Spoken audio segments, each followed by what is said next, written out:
I'm not the most handsome of all the guys in my class. I wasn't the smartest, or richest, or funniest. I was more like, average. But somehow, I got it in my head that I would have a crush on the prettiest, most popular, richest girl in the entire school. I guess the heart wants what the heart wants. That's what people say, isn't it? My name's Tom, and my life is like a dream turned into a nightmare. I saw Vivian on the first day of high school. She had just moved into town, and she was already surrounded by a bunch of girls and guys who wanted to be friends with the billionaire heiress. I knew then that I had no chance with her. But in the midst of all those people, she somehow turned towards me and saw me. She smiled at me from afar, and I kinda waved pathetically, awkwardly. She turned away, weirded out by my awkward smile, and ever since then, I've been working non-stop to change that awful first impression I made. Unfortunately, I wasn't the only guy who really wanted Viv's attention. I had a rival, and his name was Boyd. Boyd was set on winning Viv's heart, just like I was. The only difference is that Boyd wasn't scared of using every tool he had at his disposal as a millionaire's son. He showed up every morning with a different gift for Viv. Sometimes it'd be a bouquet of really rare flowers. Sometimes it was a limited edition bracelet made of gold. Other times it was a ticket for a trip for two to the Seychelles. I couldn't possibly compete with any of that. I wasn't poor, but my dad wasn't made of money either. We could barely afford to take more than one holiday a year. So what I lacked for in money, I made up for by being the kind of guy Viv wanted. I paid attention to all the girls' chatter, and from them, I learned what Viv was into. I heard she liked listening to classical music, so I started learning the violin. I even learned how to cook when I heard a rumor that she wants to marry a chef someday. It took a lot of practice, more than a few dozen times of me burning myself, but I eventually managed to make a decent plate of omelets after a few months. One time, when Viv was passing by my table at the cafeteria, I made sure she overheard me talking about my favorite scary movie with a friend. And then I loudly bragged that I made myself lunch. I saw her look at me for a fraction of a second, and she smiled in my direction. I was so happy. I could have floated. I felt butterflies in my stomach. Unfortunately, I wasn't the only one who saw the look Viv gave me.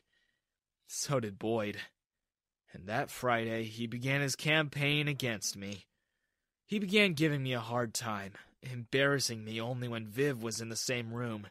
He'd pull my chair just as I was about to sit, making me fall onto the floor. He would stick embarrassing notes on my back. Then he stole my phone and posted my most embarrassing photos on my Instagram, and then posted a video of me trying out a speech I was thinking of giving in front of Viv to convince her why she should choose me. And then he tagged Viv in it. I was ready for the earth to swallow me whole. But guess what? Boyd's plan backfired. Because of that video, Viv actually came to my seat and talked to me. Boyd was fuming. You could almost see steam come out of his ears. He did not take that lying down, because the very next day, he pulled his most evil stunt yet.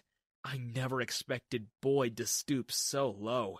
I should have glanced at my seat before sitting. When I sat down at my desk the next morning, I felt something wet burst under me, and then Boyd pointing at me in disgust. Ugh! Ew! Look! Tom's wet himself! Everyone turned around and looked right at my pant legs. There it was for everyone to see. I tried telling everyone I didn't do it. I tried covering it up. It's just water, I swear! But nobody believed me. Everyone laughed, and I saw Viv's face. She was disgusted. Boyd's plan had worked. It didn't help that I had to be seen being picked up by my mom after the so-called incident. I had no face left to show. I never wanted to go back. But the next day, my mom dragged me back to school. I saw Boyd and Viv holding hands, and I knew I had lost. I was in a pretty foul mood that day, so during lunch, when some girl whose name I didn't even remember cornered me in the cafeteria and confessed to me, I lost it. I shouted at her in front of everyone. I told her she was dumb to have feelings for a boy who doesn't even know her. Told her to get lost. Saw, and everyone heard.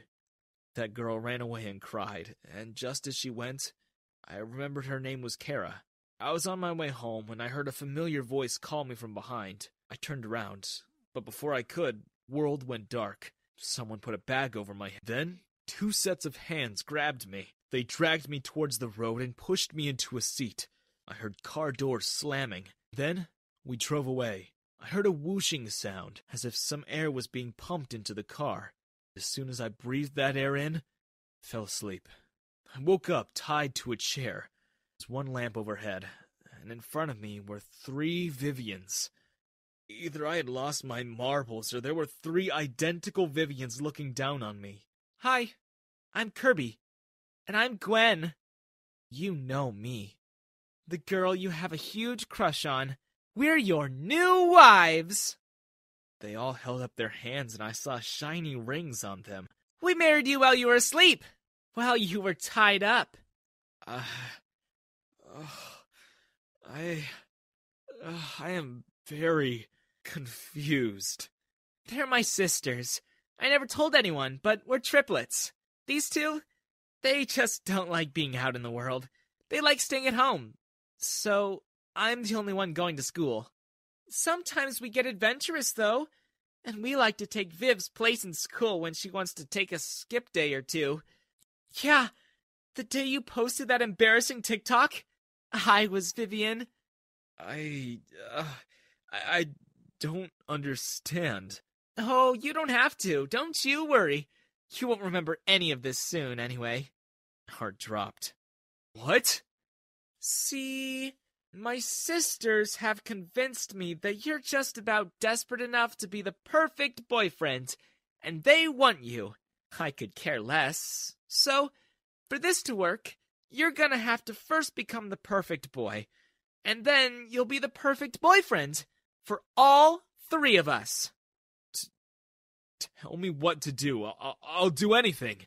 Anything? Anything. I had no idea what I was signing up for. I thought my dream was coming true. And there was not just one Vivian, but 3. But when Kirby and Gwen began to drag me to a tall glass cylinder, quickly realized that the dream was gonna be a nightmare. What? What's that? What are you doing to me? Oh, relax. It's just a vat of electrolytes and some harmless stuff. We call it the Transformator 3000. We use it to make the perfect boys. It's not always perfect, but that's the point of experiments, isn't it? Experiment? Oh, yes. You'll be the perfect boyfriend. If you make it, that is. What? She means Bruno. But we don't talk about Bruno. What happened to Bruno? Enough talk! Girls, lower the subject in. I protested and kicked and screamed. But the walls were so thick my voice just reverberated around the room. I was lowered into the vat, and as soon as the lid was closed above me, Viv tapped her tablet and the vat began to fill with liquid. It was a bright, scary neon green. I pounded on the glass, but I could tell it was too thick to break with my fists. I kicked, but it didn't even bulge. The vat was half full before I noticed, and then it was at my chin. I began to float. Nobody could hear me. I swam up, and before the whole vat filled with the liquid, I took in a huge gasp of air. And then I floated down. I begged them to let me go. They were not even paying attention. Kirby and Gwen were just staring at me, the excitement in their eyes waiting for me to become the perfect boy. Vivian was already sitting down, scrolling through social media as she occasionally glanced at the timer on the wall.